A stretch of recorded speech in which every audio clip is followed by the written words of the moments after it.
déclare dans quel passage qui explique ça?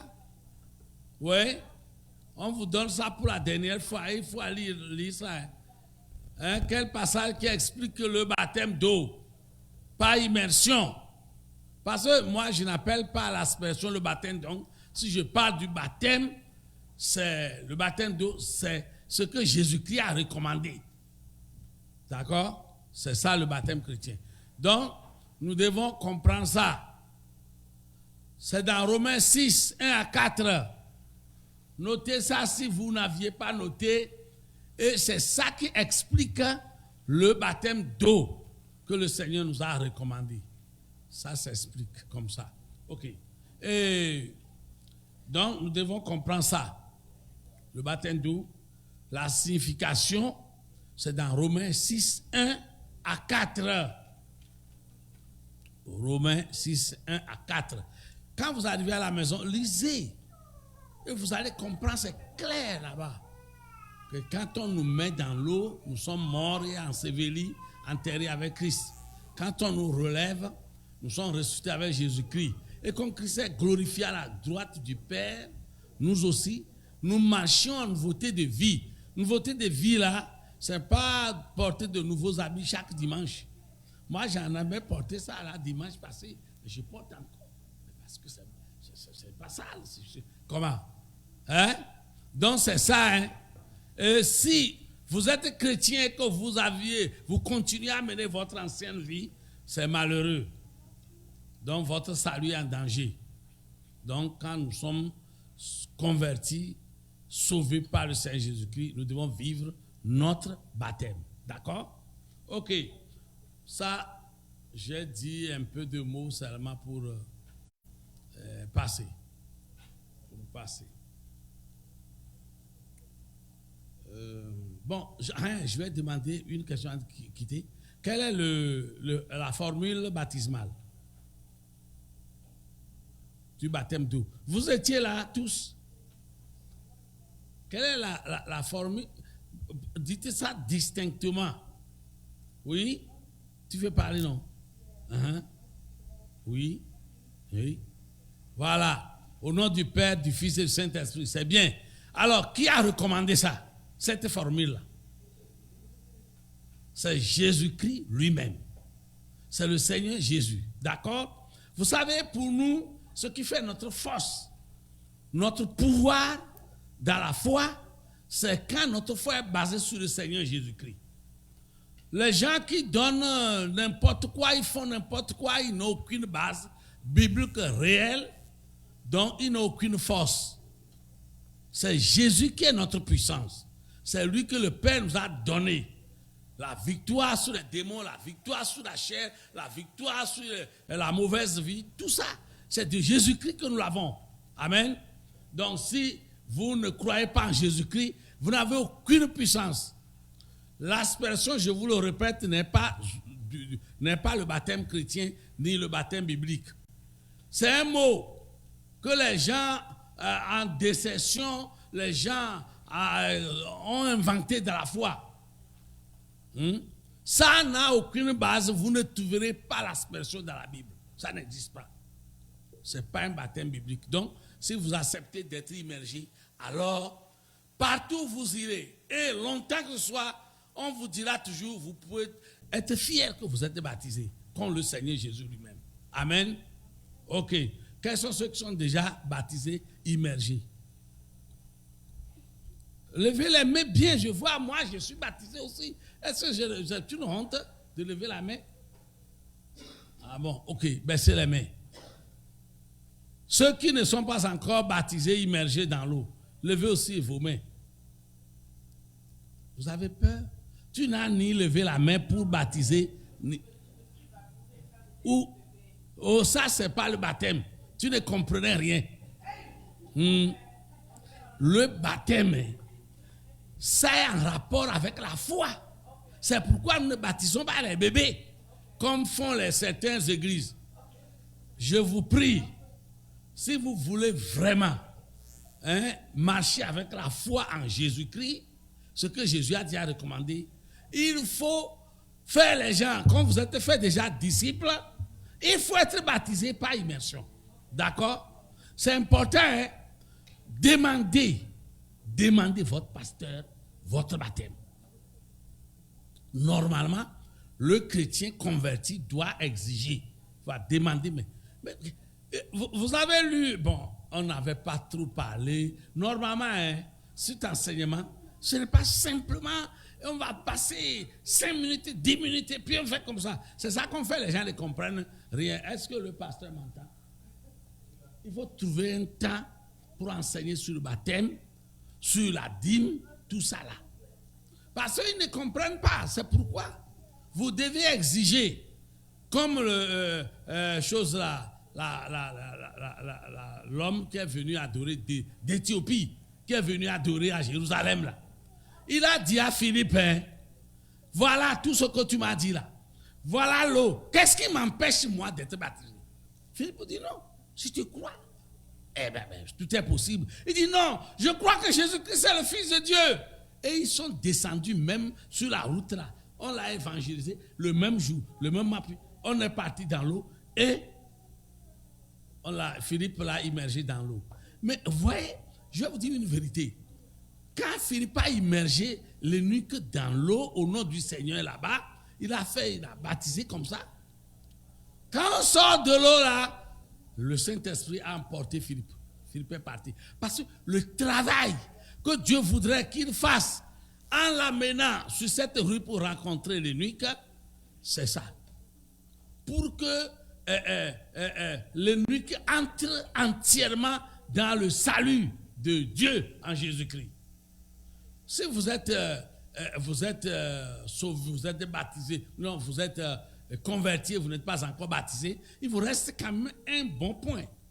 Vous allez me dire, et les gens qui meurent sans le baptême là, est-ce qu'ils seront sauvés? Oui et non. Oui et non, parce que si vous refusez le baptême que je dois recommander, bon, c'est possible que vous ne serez pas sauvés. Si le baptême là est nécessaire pour les gens, alors, et Jésus a dit, va le rencontrer, prêche-lui. Et lui, il était en train de lire Ésaïe. Et Philippe, l'Esprit dit à Philippe, approche du char. Et Philippe a approché et lui a demandé, mais est-ce que tu comprends ce que tu lis? Il dit non. Comment je peux comprendre si personne ne m'explique? Et il a invité Philippe à entrer dans le char. Philippe lui a expliqué. Et il a vu là où, sur la cloche que lui, il ne connaît jamais le baptême d'eau. On ne l'a pas encore baptisé. C'est pourquoi il demande, voilà l'eau. Pourquoi moi je ne dois pas être baptisé? Philippe dit non. Si tu crois que Jésus-Christ, si tu crois, il dit, je crois que Jésus est le Fils de Dieu. Vous croyez que Jésus est le Fils de Dieu? Vous croyez ça? Hein? Donc, vous êtes candidat au baptême. Moi, il ne faut pas enseigner seulement et quitter. Il faut que vous compreniez. Quand j'exige, c'est que vous tous qui n'avez pas été encore immergés, vous qui avez reçu l'aspersion catholique ou protestant, évangélique là, vous n'avez pas encore eu le baptême d'eau, qui est biblique, qui est chrétien. Vous cherchez ce que je vous dis là, vous trouverez des versets bibliques partout. Mais l'aspersion, c'est l'aspersion. On met l'eau dans la tête là. C'est ça. C'est compris?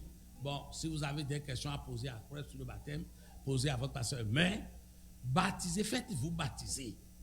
Sinon, vous allez voir que l'autre qui est sur la croix, il a confessé Jésus et Jésus lui a promis la vie éternelle, se trouver avec lui au paradis ce jour. C'est parce qu'il n'a pas eu l'occasion. Il n'a pas eu l'occasion, vraiment. C'est à la croix qu'il s'est converti. Mais Jésus, étant sauveur, lui a accordé cette grâce. Mais vous avez l'occasion. Si vous refusez de vous baptiser par immersion, qui est le symbole de la mort, de la résurrection et de la glorification de notre Seigneur Sauveur Jésus-Christ, vous aurez des problèmes. Donc, c'est ainsi que vos péchés seront complètement effacés et vous allez continuer à vivre. C'est pourquoi nous disons, il faut vivre ton baptême. Bien, je vais vous toucher rapidement les points importants de Qui connaît ça? C'est ça, j'ai déjà dit ça, non? Hein? La dîme. La dîme. Qu'est-ce que c'est que la dîme? La 10e partie de nos revenus. C'est ça, la dîme que nous, les chrétiens, les gens qui croient en Jésus-Christ, le Fils de Dieu, nous pratiquons. Ce n'est pas seulement un holiness ministre ici. Hein. Moi, tu sais que lui-même, comme moi, son père, ils sont nés dans la foi en Jésus-Christ, dans l'église des assemblées de Dieu. Mais le service pastoral n'a pas de dénomination. Si vous êtes appelé là où Dieu a ouvert la porte et vous rentrez dans votre ministère, ok, il faut aller. Mais il ne faut pas aller dans une église qui ne croit pas à la Bible, à la parole de Dieu. D'accord? Donc, la dîme. D'abord, c'est un support financier de l'Église de Christ sur la terre. Je dis bien la dîme. C'est le support financier de l'Église de Jésus-Christ sur la terre, la dîme et les offrandes. Vous allez trouver dans certains passages tout à l'heure, chez Ozombali, les passages clés. Bien, parce qu'on n'a pas le temps. La dîme. La dîme, comme j'ai déjà parlé comme support financier de l'Église sur la terre, le salut ne peut pas être acheté par l'argent. Tout le monde, vous le savez? Il faut que je vous dise ça. Parce que vous allez dire que il faut que nous payions la dîme en tant que chrétiens. Mais nous payons la dîme comment? Et comment les Juifs le payaient? C'est ce que nous devons comprendre. La dîme, les Juifs le payaient, comme vous allez voir tout à l'heure, parce qu'ils sont obligés par la loi de Dieu. Et nous allons expliquer tout ça là, un peu tout à l'heure. La loi de Dieu les oblige à payer la dîme. Et pourquoi? Vous le saurez. La loi les oblige. Mais nous les chrétiens aujourd'hui, nous le payons sous forme de gratitude à Dieu, de remerciement à Dieu, de tout ce que nous a fait, le salut, la vie éternelle et les bénédictions que nous donne. Donc, le salut que Dieu nous donne, la vie éternelle, ne peut pas être acheté par de l'argent. C'est Jésus, la foi en Christ, qui donne le salut. Si vous croyez en Jésus-Christ, vous allez suivre maintenant ces principes. J'ai déjà parlé du baptême et je suis en train de parler de la dîme comme une action de grâce à Dieu. Sinon, vous allez dire, mais la dîme se donne au temps de la loi. Maintenant, non, nous ne sommes pas sous la loi. Oui, nous ne sommes pas sous la loi, mais vous allez comprendre ceci. L'Église de Christ sur la terre a des choses à faire, des besoins financiers. Des besoins financiers. Cette maison-là, vous l'avez construite, vous l'avez louée. Louée. Non, parlez clairement avec moi. Louer, n'est-ce pas? Et louer, ça veut dire que vous payez à quelqu'un, ça ne vous appartient pas. Vous payez à quelqu'un et vous êtes ici, chaque mois vous payez. Ok, c'est la même chose. Vous avez vu les lances là, ça est clair. L'électricité, c'est vous qui l'avez créée, vous-même. Vous payez ça, non? Vous voyez l'église sur la terre, mais a des besoins. Donc, quand vous êtes dans la maison d'un autre, si vous avez l'argent assez, vous pouvez acheter votre local et ne pas payer un autre chaque mois sans arrêt. Vous voyez ça? Donc, l'église de Jésus-Christ a besoin de l'argent pour être continuelle, pour accomplir les œuvres de Dieu sur la terre. Continuer l'œuvre que Jésus-Christ nous a confiée. Et l'évangélisation que nous devons continuer jusqu'à ce que Jésus revienne. Nous avons besoin de l'argent. Et qui va pourvoir cette somme-là? Ces sommes-là. Qui? Parlez librement avec moi. Les membres de l'église, c'est très bien. Les membres de l'église que nous sommes. Moi ici, je paye la dîme. Je vous dis. J'ai payé toujours quand j'étais membre, j'ai payé quand je suis devenu pasteur. Et jusqu'à présent, je paye la dîme. Maintenant, je suis retraité. Mais qu'est-ce qui se passe? Si je trouve ma dîme, je donne. Je ne suis plus contraint choses. Parce que l'église, même en me donnant mon salaire, ils savent que, voilà, pour nous, nous sommes contrôlés. Donc, mais les membres, puisque s'ils ne payent pas la dîme, nous allons enseigner la dîme aux autres, ce n'est pas notre bon. Hein? Vous dites ça en anglais, quoi? Doesn't work, quoi? Doesn't, quoi? Hein? Dis-moi ça. Ah, voilà. Moi, je ne peux pas dire ça. C'est compris? Donc, quand nous enseignons les autres, il faut que nous pratiquions ça nous-mêmes. Et Dieu a la bénédiction dedans. Donc, voilà. L'église, l'âme ne peut pas s'acheter, la vie ne peut pas être achetée par l'argent. Mais l'église a besoin de l'argent, des fonds. Et ces fonds-là proviendront de nos dîmes et nos offrandes. Nos dîmes et nos offrandes, qui est recommandé par Dieu. Je vais vous rappeler, il y a des gens aussi qui enseignent contre la dîme. Ils disent c'est les choses de la loi de l'Ancien Testament. Je suis d'accord que c'est l'Ancien Testament. Mais la dîme est plus ancienne que la loi, plus que la loi. Est-ce qu'eux, ils connaissent ça? Ceux qui sont pour le non-paiement de la dîme, eux, ils ne parlent pas de ça. Mais je vous assure, la dîme n'a pas l'âge de la loi. Non. La dîme a commencé par être payée longtemps. Donc, c'est pourquoi il y a 3 périodes dans lesquelles la dîme est clairement, puisqu'on ne peut pas aller en détail, tout ça, la dîme est clairement pratiquée. Premièrement, au temps des patriarches. Vous savez ce que nous appelons les patriarches bibliques, tels que Abraham, Jacob, Isaac, les autres, les prophètes. Donc, nous avons les patriarches, les anciens de la Bible. C'est nos patriarches bibliques. C'est sur leur manière de faire que notre foi est basée. C'est compris? Le patriarche biblique, donc, nous comme Abraham. Abraham a payé la dîme.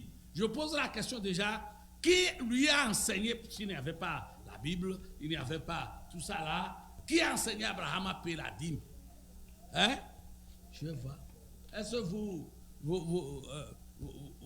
personne ne l'a enseigné, donc nous pouvons doiter quelqu'un. Quelle est cette personne qui est omniprésent tout le moment, qui peut enseigner quelqu'un hors temps ou dans le temps? Hein? C'est Dieu, n'est-ce pas? Et comme ça, il parle en ce moment-là, par qui? Par le Saint-Esprit. Alléluia. Donc voilà, le Saint-Esprit de Dieu même, que Dieu lui-même recommande, il enseigne. Parce que c'est ce qu'on peut dire. Parce qu'Abraham n'avait pas d'écriture. Il n'y avait rien. Mais, quand il a rencontré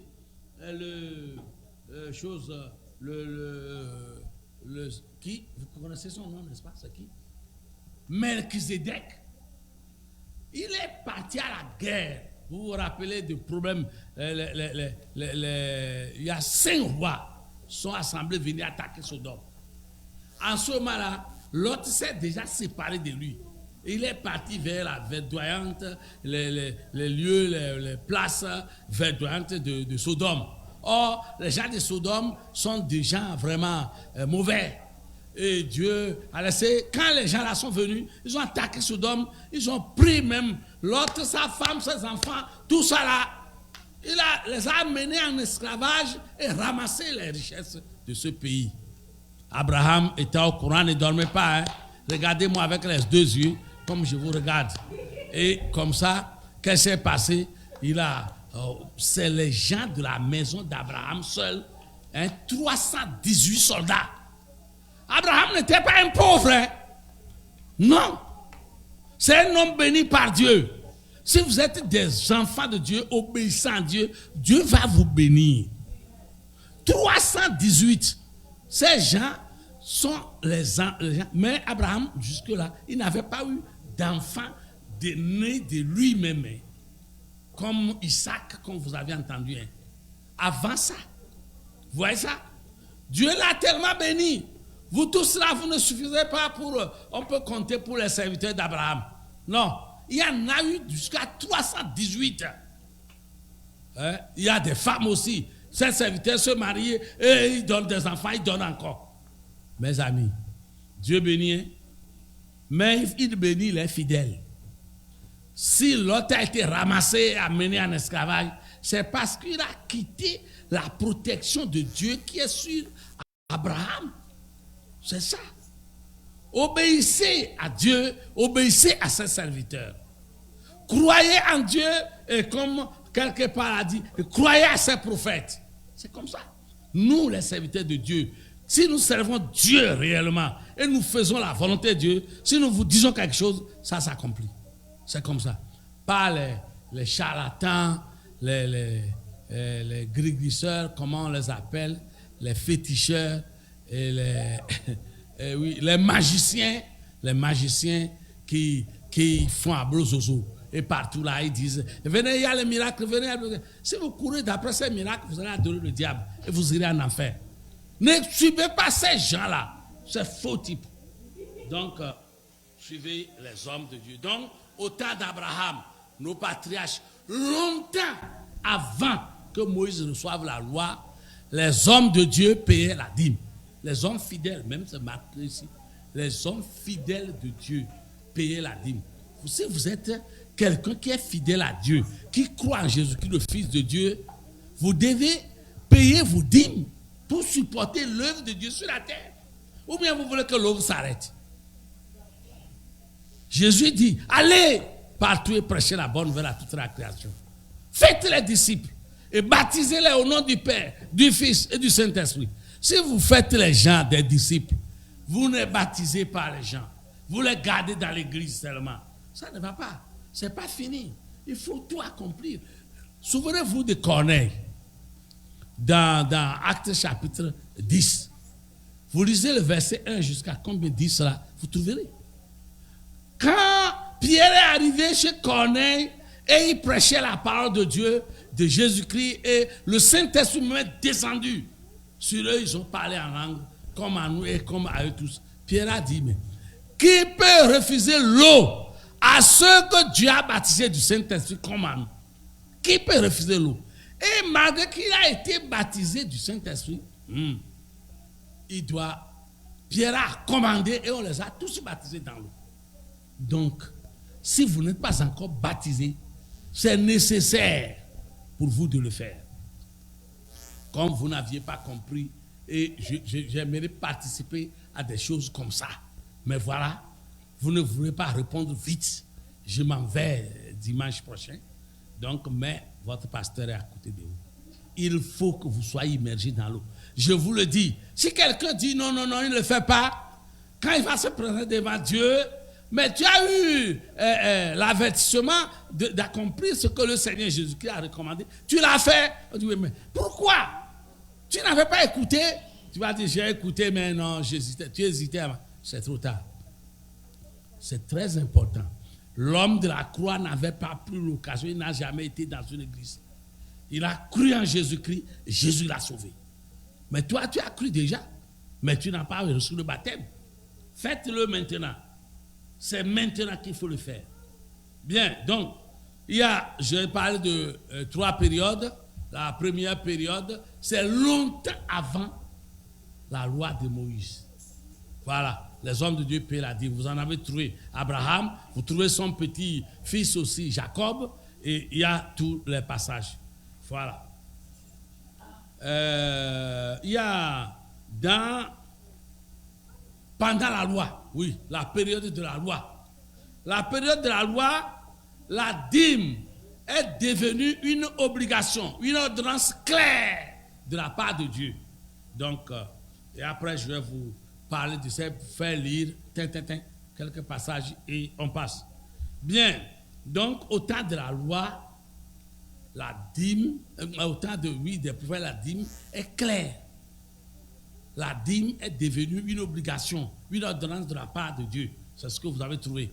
Que les frères, les autres ont payé la dîme. Donc, vous allez voir tout à l'heure ce que nous avons vu. Et maintenant, pendant la prophétie, le temps des prophètes, au temps des prophètes, Dieu a maudit ceux qui ne veulent pas donner la dîme. et il a béni ceux qu'il a donnés.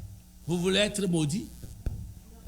C'est des choses comme ça qu'on ne veut pas vous dire parce qu'il y a des gens de mauvaise foi qui vont dire le pasteur nous maudit. Mais tout ça là, je vais vous donner quelques passages. Et je m'en vais. Je n'invente rien. Tout est écrit dans la Bible. Mais nous n'avons pas le temps pour lire tout ça. Mais je vais vous dire et vous allez lire quelque chose. Donc c'est très important. Donc, longtemps avant que Moïse reçoive la loi, les hommes de Dieu fidèles donnaient la dîme. Tels qu'Abraham, Jacob et autres. Eh bien,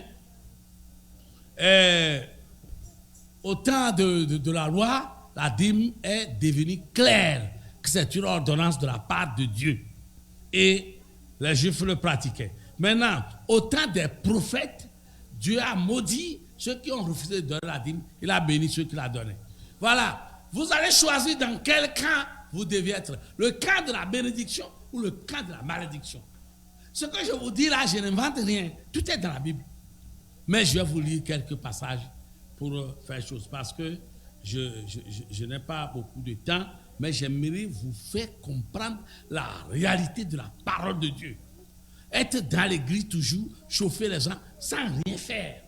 C'est ce que Paul dit, l'apôtre Paul dit, les gens qui n'auront aucune récompense. Paul conseille les autres à avoir une pleine récompense, à entrer dans l'œuvre du Seigneur.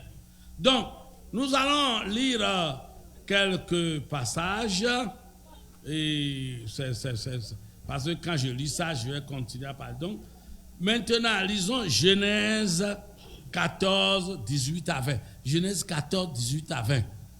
Soyez prêts pour nous lire à haute voix et clair. Genèse 14 à 20. Vous allez voir ce que j'ai déjà dit. Vous allez les toucher tangiblement. Et notez-les aussi pour lire après. Vite, vite. Quelqu'un va nous lire ça. Ou bien vous n'avez pas ça. Votre Bible ne contient pas Genèse 14. Oui. Oui, Genèse 14, verset 18 à 20, n'est-ce pas? Lisez.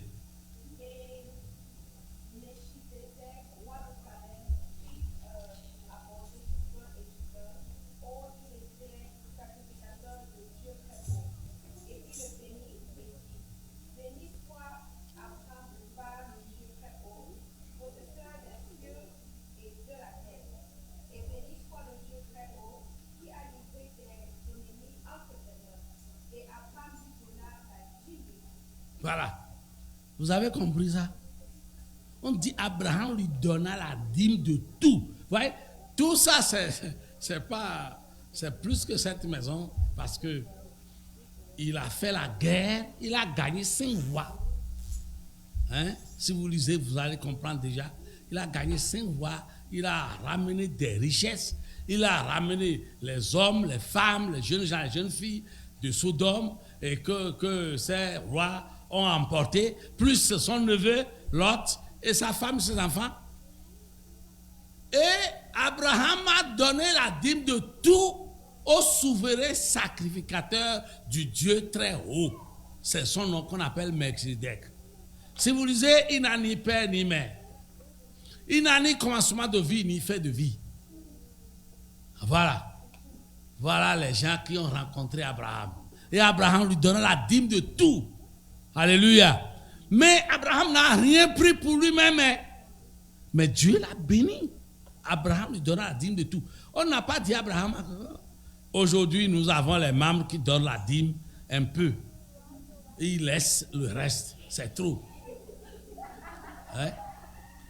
J'étais dans une église et une église annexe aussi a donné des ignames pour moi. Et nous avons plusieurs églises. Et donc, le diacre qui est là-bas a amené les ignames, mais il m'a bien dit, parce que je crois qu'il est dérangé dans son cœur. Il a diminué une bonne partie, parce que je ne peux pas dire, parce que je n'ai pas vu. Les ignames me disent, c'est trop pour le pasteur. Alors donc, j'ai diminué une partie dans la maison, et comme ça, bon, je t'ai amené pas. J'ai dit d'accord. S'il ne m'avait pas amené, est-ce que je vais connaître? Et s'il ne m'a pas dit, est-ce que je vais connaître? Et ne soyez pas infidèles comme ça, c'est une infidélité. Faites attention. Parce que le diable nous tente souvent. Et il te fait, c'est pas pour toi. C'est pas pour toi. Voilà. Abraham a donné la dîme de tout à Melchizedek. Est-ce que tu donnes ta dîme? La dîme, c'est la 10e partie de nos revenus. Voilà. Vous avez compris. Ça, c'est avant, longtemps, avant que Moïse reçoive la loi. Quand je vous dis que l'histoire de la dîme est plus ancienne que la loi, les gens qui mettent la loi et la dîme ensemble, ça ne marche pas. Ça ne marche pas. D'accord? Merci. Ok. Nous continuons la lecture. Bon, il y a aussi dans Hébreux 7 à 4, oui. Voilà, Hébreux. Vous pouvez lire ça ou noter. Parce que vous allez voir dans le Nouveau Testament, cette histoire que nous venons de rappeler d'Abraham, au Genèse 14, est bien dit dans le Nouveau Testament. Oui, donc, elle dit dans le Nouveau Testament, Hébreux 7, 1 à 4. Vous allez comprendre ça clairement. Voilà, ça, je vous dis ça parce que nous avons déjà lu chose. Et nous allons quitter l'ancien temps, le temps de nos patriarches, pour aller au temps de quelque chose, au temps de choses. Non. Je vais, oui, au temps de patriarches. Je vais lire au temps de Malachie, tout ce qu'il dit ici. Ok, lisons Lévitique. C'est beaucoup clair encore là-bas. Lévitique chapitre 27. Vous qui aimez étudier la Bible, notez-les. Et puis vous avez beaucoup d'autres passages que je ne peux pas lire parce que le temps est avare. 27, 30 à 34. Quelqu'un qui peut nous lire ça à haute voix et rapidement. Je dis bien Lévitique 27, 30 à 34. Nous voulons écouter ça. C'est pour vous donner clairement les choses que vous allez être sûr que la dîme est biblique. Et cette histoire ne date pas du temps de la loi. C'est plus vieux que la loi. Oui, qui nous lit ça? Lévitique, ça veut dire 3e livre de Moïse. Oui, madame, tu veux nous lire, non? C'est bon. Lévitique 27, chapitre 27, verset 30. Oh, oui.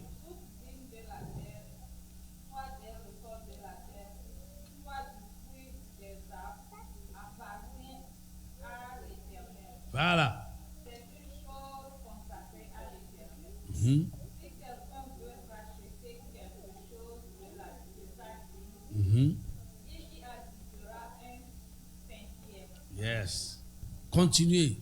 Toute dîme de gros et de menu bétail, de tout ce qui passe sous les laits, sera une dîme consacrée à l'Éternel. Voilà. On n'examinera point Mm-hmm. si l'animal est bon ou mauvais, et l'on ne fera point d'échange. Si l'on remplace un animal par un autre, ils seront loin et Et l'autre? choses saintes, et ne pourront être rachetés. Tels sont les commandements que l'Éternel donna à Moïse pour les enfants d'Israël sur la montagne de Sinaï. Amen. Vous avez vu clairement, la fin dit, tels sont les commandements que Dieu donna à Moïse pour les enfants d'Israël sur la montagne de Sinaï. Vous voyez ça? Telles sont les lois. Ce n'est pas parce que Moïse est grand qu'il a créé ça. C'est Dieu qui a donné ce commandement. Bon, écoutez bien, toute dîme de la terre, que soit tout ce que la roulette là, la roue, on cultive, l'élevage, les bœufs, les moutons, les volailles. Dieu dit toute dîme, la 10e partie de nos revenus est une chose sainte à lui. Hein? Voilà. Et il y a une chose que vous devez voir. Pour encore attester que ça vient de Dieu. Il dit, si quelqu'un veut racheter quelque chose de sa dîme, peut-être, en ce moment-là, on faisait des sacrifices. Peut-être qu'il y a un animal qui est la dîme, et tu voudrais l'utiliser peut-être pour le sacrifice. Mais si tu veux le racheter, tu vas demander le prix au souverain sacrificateur. Et quand on te donne le prix, tu vas ajouter encore un 5e. Ce que tu veux racheter là. Parce que tu le rachètes, tu payes l'argent et ça redevient pour toi. C'est ta chose. Quand tu veux l'utiliser pour la gloire, voilà, tu le rachètes et tu payes un 5e de plus. Mais c'est dangereux. Les gens qui sont jaloux. Il dit, on n'examinera pas si la dîme là est bonne ou mauvaise. Quand vous le voyez, c'est un animal chétif. Ce qui est la dîme, garde-le comme ça. Si c'est le gros, garde-le comme ça. Il dit, garde à toi. Si tu ne sais pas, tu changes un animal ou quelque chose par l'autre, les deux deviennent une chose sainte et ne peuvent plus être achetés, être rachetés. Vous voyez? Est-ce que vous voyez la valeur des choses commandées par Dieu, recommandées par Dieu? Vous voyez ça? Il dit si vous changez, parce que les gens, quand ils voient ça et que c'est la dîme, ça, c'est normalement, comment on paie la dîme dans l'Ancien Testament? On comptait ceux qui ont beaucoup d'animaux, ils comptent, ils veulent payer la dîme, ils comptent 1, 2, 3, 4. 10e, on prend. Si ce n'est pas fini, on continue à compter. 10e, on prend. Alors, tu ne verras pas que c'est tombé sur le gros, hein, ni le petit. Non. Ça là, c'est tombé comme ça, non, c'est 10, mais non, c'est 10. Si tu fais comme ça, les deux, Dieu dit, l'argent ne peut plus les acheter. Ça doit retourner à la maison de Dieu. Amen. Donc, c'est pour vous montrer tout cela. Si vous cultivez, vous trouvez les dîmes, donnez. Vous voyez? C'est important. Si vous avez l'argent, si vous travaillez, vous avez gagné, vous gagnez des $2, donnez la dîme. Mais les gens trouvent que le travail est dur. Ils oublient celui qui donne la force de pouvoir travailler dur. Vous voyez ça? Hein? Ils oublient que celui qui l'a fait dormir l'a relevé parmi les vivants pour qu'il aille au travail. Ils oublient celui-là. Hein? C'est très important. La vie, tu as respiré, tu es dans la nuit comme un mort. Un mort. C'est ça. Dans la nuit, nous sommes semblables aux morts, vraiment. C'est Dieu qui nous relève encore parmi les vivants. Et on se lève, on fait tout. Et puis on se met à la course pour aller au travail. On travaille à la fin, on donne les choses. On dit, c'est mon argent, c'est moi qui ai la force. J'ai travaillé, j'ai gagné. Tu as travaillé, tu as gagné, tu as la force. La vie là, c'est pour toi. Hein? La vie là, c'est pour toi. La santé, c'est pour toi. Laissez qu'il y a le doigt seulement là, qui te fait mal, si tu peux aller au service. Si le doigt se fait mal vraiment, tu peux. J'ai vu des gens qui ont eu le doigt ou le chose là, ça lui fait jusqu'à ce qu'il est mort. Est-ce que c'est facile pour lui? Est-ce qu'il a été au travail en ce temps-là? Mes chers frères et sœurs, toutes les occasions que Dieu nous donne, Dieu a droit de nos dîmes. Et si nous ne le faisons pas, mais soyez clairs aujourd'hui que c'est Dieu qui l'a recommandé. Ce n'est pas pour la loi. La dîme est plus ancienne que les 10 commandements. Alléluia. Donc, vous avez compris. Il y a beaucoup de choses à dire si vous vous approchez. Prochainement, je demande à votre pasteur, mon fils, de reprendre pour que l'église soit vraiment enseignée. Parce que, je vais vous lire un passage, vous allez voir. Oui. Allons dans Malachie. Malachie. Ça, c'est au temps des anciens aussi, mais des prophètes. Au temps des prophètes. Il y a des gens qui ne comprennent jamais. Même si on fait descendre le feu du ciel, ils ne comprennent pas. Parce qu'il est jaloux de Dieu. et tu es voleur. Jusqu'au moment où tu commences à payer la dîme. Sinon, tu voles la part de Dieu. Dieu dit 9, tu divises par 10, tu me donnes 1. Tu prends les 9 là, tu prends encore la 10e. Ça fait ton problème. Bon, Malachie, chapitre 3, vous avez ça? Bon, chapitre 3, les versets 7 à 12. Nous allons lire jusqu'à 7 à 12, c'est bon. Quelqu'un peut nous... Toi, tu es là, tu pourrais lire ça, laisser l'enfant, parce que nous sommes au sérieux. Hein? Quand moi je suis avec l'enseignement, on ne s'amuse pas. Lui qui doit m'aider, lis ça fort.